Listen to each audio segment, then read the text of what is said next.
পৃথিবীতে এত ভাগ্যবান বিড়াল আর কেউ দেখেনি। যেখানে যেত আগেই কেউ না কেউ তার জন্য ছাতা নিয়ে দাঁড়িয়ে থাকত। ছাদ থেকে পড়লেও তার ভাগ্য প্রতিবারই তাকে বাঁচিয়ে দিত। মনে হতো যেন ভাগ্য প্রতিটি মোড়ে তার সঙ্গে রয়েছে। আর অন্যদিকে এমি ছিল দুর্ভাগ্যের জীবন্ত প্রতীক। নতুন চাকরির প্রথম দিনই ভোরবেলা সে বাথরুমে আটকে গেল। টুথপেস্ট দিয়ে লক খোলার চেষ্টা করছিল, কিন্তু হ্যান্ডেলটাই ভেঙে হাতে চলে এলো। তার পাউরুটি সব সময়ই জ্যামের দিক দিয়ে নিচে পড়ত।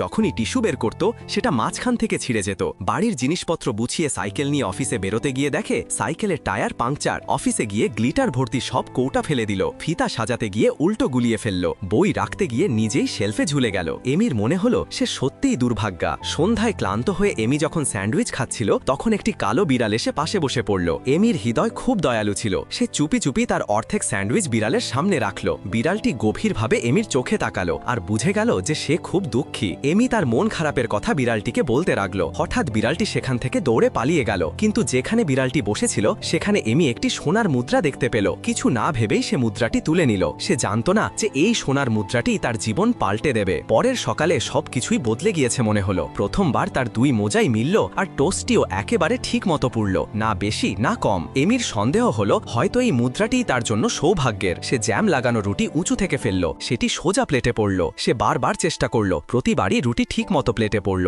তারপর সে জোরে টেবিলে হাত মারল। প্লেটটি উড়ে গিয়ে সোজা ডিশওয়াশারে পড়ল। এখন এমির বিশ্বাস হলো এটা জাদুর মুদ্রা। অফিসে সবকিছু নিজের থেকেই ঠিক হতে লাগলো। সে পা দিয়ে এই জিনিসপত্র ঠিক জায়গায় লাগিয়ে দিচ্ছিল। এমনকি ফিতাও বিনা জটলায় সুন্দরভাবে সাজছিল। আর সে সময় মতো বাথরুমও পরিষ্কার করে ফেলছিল। কিন্তু ভাগ্যকে বদলাতে সময় লাগে না। একদিন কাজ করতে গিয়ে সে ভুল করে জাদুর মুদ্রাটি অটো ফ্ল্যাশ টয়লেটে ফেলে দিল। ঘাবড়ে গিয়ে এমি উপরে উঠে মুদ্রা তোলার চেষ্টা করছিল, কিন্তু তার কপাল থেকে একটি ঘামের ফোঁটা নিচে পড়তেই মুদ্রাটি চোখের পলকে ফ্ল্যাশ হয়ে